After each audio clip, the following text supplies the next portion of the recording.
Jumpa lagi dengan Bung Yes di Rise Soccer TV. Untuk semua rekan, sahabat, dan teman, jangan lupa nonton sampai habis edisi kali ini. Dan juga jangan lupa like, comment, and subscribe. Malam nanti atau Sabtu malam ini pukul 10 kita akan menyaksikan pertandingan perebutan tempat ketiga antara Kroasia dan Maroko. Ini boleh dikatakan pertarungan dua tim terluka, karena kedua tim yang melahirkan kejutan demi kejutan di Piala Dunia kali ini akhirnya terhenti langkahnya di babak semifinal. Dan Kroasia membuat kejutan antara lain dengan menyingkirkan Brasil lewat adu penalti. Kemudian langkah Kroasia sendiri terhenti di semifinal, di mana kembali gagal melangkah ke final seperti 4 tahun lalu karena dihentikan oleh Argentina. Padahal 4 tahun lalu di Rusia justru Kroasia yang menyingkirkan Argentina dengan skor 3-0, dan skor yang sama sekarang berbalik untuk kemenangan Argentina dengan menyingkirkan Kroasia di babak semifinal. Sementara kita lihat Maroko, tim dengan julukan Singa Atlas dari Afrika Utara ini, menjadi satu-satunya tim Afrika atau dari zona Afrika yang melangkah sampai di semifinal. Dan langkah-langkah Maroko sampai di semifinal antara lain dengan kejutan-kejutan yang besar, menyisihkan Belgia di fase grup, kemudian Spanyol didepak dari 16 besar, dan terakhir Portugal dipulangkan di babak 8 besar. Dan Maroko boleh dikatakan adalah tim yang memang banyak melahirkan kejutan di Piala Dunia kali ini. Dan boleh saya katakan lagi, kedua tim ini akan tampil untuk terakhir kali di Piala Dunia kali ini pada malam nanti. Nah, kita lihat prestasi kedua tim dalam pertemuannya. Selama ini mereka baru bertemu 2 kali, yaitu di tahun 1996 dalam turnamen Piala Hasan II.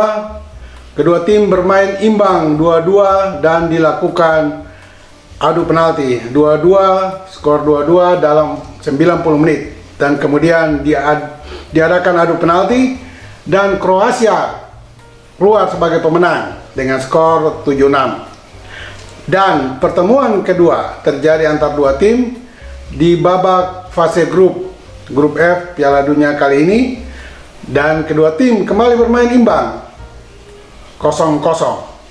Jadi boleh dikatakan pertandingan nanti pasti akan terjadi pertarungan yang sangat seru dan berimbang. Apalagi mereka tampil dengan tanpa beban karena telah melewati semua babak-babak yang menegangkan. Dan dua pertemuan awal itu berakhir dengan skor imbang dalam 90 menit, maka bukan tidak mungkin malam nanti mereka akan mengakhiri pertandingan dengan skor imbang dan adakan adu penalti. Semoga itu tidak terjadi, karena kita berharap 90 menit lah lahir gol-gol kemenangan bagi salah satu tim nantinya. Nah, malam nanti siapakah yang akan lebih memainkan atau menguasai pertandingan? Nampaknya akan sangat berimbang, karena baik di kubu Kroasia pelatih Slavko Dalic maupun di kubu Maroko pelatih Regragui tentu akan memainkan formasi yang lebih agresif, lebih menyerang. Dan kali ini kedua tim akan bermain dengan formasi 4-3-3. Ini memperlihatkan lebih mengutamakan penyerangan nantinya, tetapi kunci permainan tentu akan ada di lini tengah. Dan kedua tim ini seperti kita ketahui memiliki sosok playmaker yang sangat baik, di mana Kroasia akan mengandalkan Luka Modric. Pemain yang bermain di Real Madrid ini adalah menjadi mesin atau motor serangan di kubu Kroasia. Sementara di Maroko Ada pemain bernomor punggung 4, Amrabat. Kedua pemain ini akan menjadi kunci kekuatan bagi masing-masing tim nantinya. Di lini tengah Kroasia sendiri, Modric akan didampingi oleh Brozovic dan Kovacevic. Kedua pemain ini akan menjadi worker yang baik di lini tengah Kroasia, dan mereka akan memudahkan pergerakan Modric yang selalu bermain lepas dan bebas menjelajahi seluruh lapangan, mulai dari lini belakang, tengah sampai depan. Dan mobilitas Modric yang sangat tinggi inilah yang merangsang rekan-rekannya untuk tetap bermain konsisten dan dalam tempo tinggi selalu untuk menyerang dan menekan lawan. Dan di lini belakang sendiri kita lihat ada sosok Lovren. Pemain ini sangat tenang di pertahanan Kroasia, dan dia pun sering melakukan pergerakan individu dengan bola untuk menunjang serangan. Dan di depan ada 3 penyerang yang memiliki kualitas yang berimbang. Ada Kramaric, ada Perisic, dan juga ada Pasalic. Ketiga penyerang ini biasanya dimanjakan lewat serangan-serangan dari kedua bek yang kemudian diakhiri dengan umpan silang. Dan juga Modric juga menjadi penyalur dari lini tengah bagi ketiga pemain ini, sehingga bukan tidak mungkin kalau Maroko bermain malam nanti dengan formasi lebih terbuka, maka Maroko bisa mengalami kesulitan bahkan sampai pada kekalahan. Tetapi saya melihat pelatih Regragui sangat cerdik untuk menyusun kekuatan timnya. Apalagi mereka sudah memperlihatkan bahwa Kroasia tidak bisa mengalahkan mereka di babak penyisihan, sehingga skor saat itu berakhir imbang 0-0. Dan taktik dan strategi yang akan diterapkan Regragui bukan tidak mungkin. Mereka akan lebih mengenalkan serangan balik lagi untuk mencetak gol. Dan hati-hati bagi pertahanan Kroasia.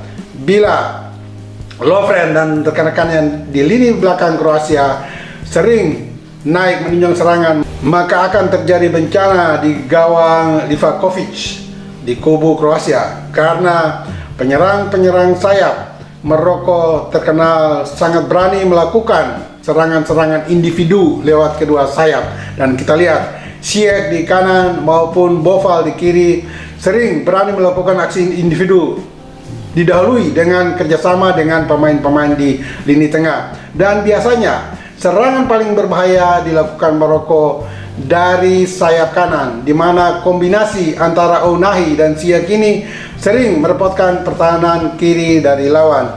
Dan hati-hati bagi Kroasia, jika gebrakan ini diawali dari sayap kanan, bukan tidak mungkin penyerang tengah Maroko El Nesiri akan dimanjakan lewat umpan-umpan dari Ounahi, Amrabat maupun Ziyech. Dan kalau ini terjadi, Maroko akan membuat kejutan lagi dengan menjadi satu-satunya tim Afrika yang pernah menduduki peringkat ketiga Piala Dunia.